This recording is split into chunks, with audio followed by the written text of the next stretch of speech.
Bhubharati survey పవిత్రమైన కార్యక్రమం అన్నారు డిప్యూటీ సీఎం భట్టి విక్రమార్క.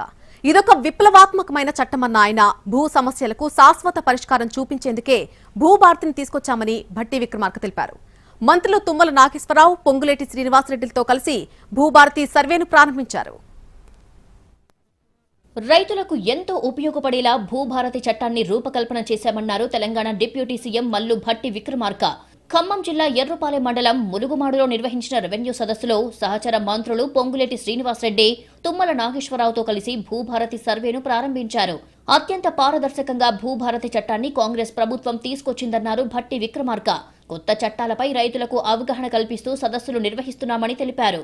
ఈ చట్టం ఎంత చారిత్రాత్మకమైనటువంటి చట్టం అంటే ఇటువంటి చట్టాలు చాలా అరుదుగా దేశ చరిత్రలో వస్తాయి. 2020 నాడు ధరణి అనే ఒక చట్టం వచ్చింది. రెవెన్యూ రికార్డ్స్ సమస్యల్లా ఇక్కడే మొదలై భూమి పైన హక్కులు కానీ లేకపోతే లీగల్ గా వాళ్ళకు వచ్చేటువంటి వారసత్వం సంక్రమించే విధానం కానీ అన్ని కూడా గత చట్టాలు మేలు చేస్తే రైతులకి ఈ ధరణి చట్టం వచ్చి గందరగోళం చేసింది. రైతులకి భూమిపై ఉన్నటువంటి హక్కుల సంబంధం ఎంత గందరగోళం అంటే ఒక సర్వే నెంబర్లో 10 ఎకరాలు ఉంటే 15 ఎకరాలకు కూడా పాస్బుక్లు ఇచ్చారు. మనుషులకు ఆధార్ లాగే భూములకు త్వరలో భూదార్ను తీసుకొస్తామన్నారు మంత్రి పొంగులేటి శ్రీనివాసరెడ్డి. రైతులకు ఎలాంటి ఇబ్బందులు కలగకుండా భూభారతి చట్టం తెచ్చామన్న ఆయన లైసెన్స్డ్ సర్వేయర్లను నియమించి భూములను సర్వే చేయిస్తామని తెలిపారు. గ్రామాల్లో రెవెన్యూ సమస్యల పరిష్కారానికి 3500 మంది రెవెన్యూ అధికారులను నియమిస్తున్నామని పొంగులేటి చెప్పారు. ఆధార్ ఎలా ఉందో రైతన్నకు, ఇది ప్రతి మనిషికి రైతన్నకి కూడా భూదారు అంటే ఆ కమతానికి ఒక నెంబర్ ఇచ్చి ఆ నెంబర్ కొడితే ఆ రైతన్న యొక్క పూర్తి భూమి వివరాలు వచ్చే విధంగా రాబోయే రోజుల్లో భూదారుని కూడా ప్రతి కమతం ఉన్న రైతన్నకి ఈ చట్టం ద్వారా ఇచ్చే అవకాశాన్ని కూడా కల్పించాము.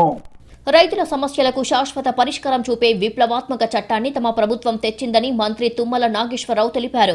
దశాబ్దాలుగా ప్రభుత్వాలు ఎన్ని చట్టాలు తెచ్చినా భూముల సమస్యలు పరిష్కారం కాలేదని చెప్పారు. భూభారతితో రైతుల సమస్యలకు శాశ్వత పరిష్కారం లభిస్తుందన్నారు. ఏదైనా సరే తగు వస్తే భూమి కాడే వస్తుంది. ఆ తగులు రాకుండా ఉండాలంటే భూభారతే దానికి శరణ్యం అని చెప్పి రేవంత్ రెడ్డి గారు ధైర్యంగా, ఇది ఎవరు కూడా రాజకీయ నాయకులు పట్టించుకోరు. ఎందుకు ఏలు పెడితే కుట్టుద్ది, కుట్టిన కాడి నుంచి మనకి తీపి పుట్టుద్ది, మనకెందుకు జరగని, మనకు అధికారం ఉంటే చాలు అనుకునే రోజులు. మాకు రాజకీయం శాశ్వతం కాదు, అధికారం అంతకంటే శాశ్వతం కాదు. మధిర నియోజకవర్గంలోని ములుగుమాడు గ్రామం కేంద్రంగా డిజిటల్ భూ సర్వే ప్రారంభమైంది. ఆంధ్రప్రదేశ్ సరిహద్దుల్లో ఈ గ్రామం ఉంటుంది. ములుగుమాడులో శాటిలైట్, డ్రోన్ల సహకారంతో సర్వే చేస్తున్నారు. ఇదే విధానాన్ని మిగతా గ్రామాలకు కూడా విస్తరించనున్నారు.